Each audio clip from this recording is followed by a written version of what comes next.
Reading from the book of Numbers. The Lord said to Moses, "Speak to Aaron and his sons, and tell them, 'This is how you shall bless the Israelites. Say to them, the Lord bless you and keep you. The Lord let his face shine upon you and be gracious to you. The Lord look upon you kindly and give you peace. So shall they invoke my name upon the Israelites, and I will bless them.'"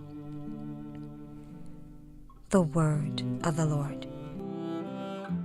Our first reading for this Sunday, the octave of Christmas, the first day of the year, dedicated to the celebration of the memory of Mary, the Mother of God, comes from the book of Numbers.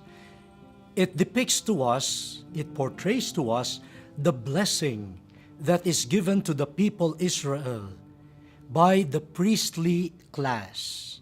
Blessing. At the beginning of the year, that is what we are praying for. We want to experience God's blessings upon us, our families, our nation, over the whole world. And we also look back and we try to recall the many blessings of the past year. But what is a blessing? What does it mean to be blessed by God? Some people think that, if they get a sizable bonus, then that is a great blessing. Some people think that if they acquire a new piece of property, that is a great blessing. I agree, for prosperity is even part of the biblical understanding of blessings.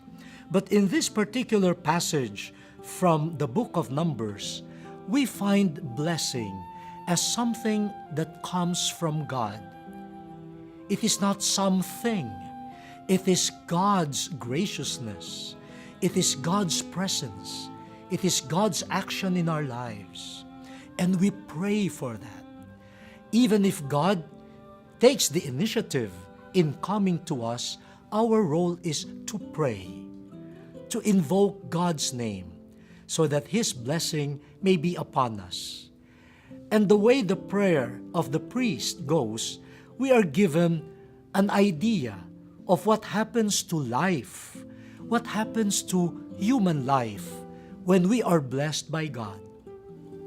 The first portion says, "The Lord bless you and keep you. The Lord bless you and protect you." We ask the Lord to protect us. And this is part of the prayer that Jesus taught us. "Lead us not into temptation. Deliver us from evil." During the beginning of the year, we ask God to bless us with His protective love, to shield our children, our youth, our women, and the whole population, especially the poor, from everything that will destroy them, especially sin, temptation. The second part goes this way. "The Lord let His face shine upon you." Another way of putting this is, "May the Lord smile on you." This is an expression of blessing in the form of joy. When God is with us, then there is joy. Even in the midst of adversities, you find peace and consolation. You see God smiling at you. And that is a great blessing. Whenever we visit the sick, the ill, and they are able to give you joy, and they feel consoled, God is smiling at that time.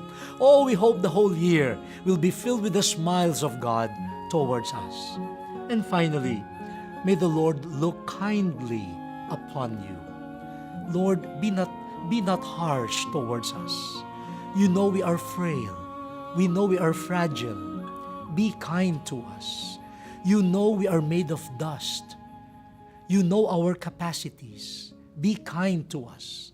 And the kindness of God brings us peace. Don't we all long for this? Protection from evil. We want joy. We want our lives to be enveloped by kindness, and we want peace. This is the blessing that God is willing to give us.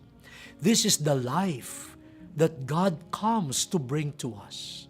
We find this in God. Who can protect us? God. Who will smile at us with an everlasting smile? God. Who will be kind to us eternally? God. Who will give us true peace? God. This is the blessing that we're asking from God, only from God, at the beginning of this year.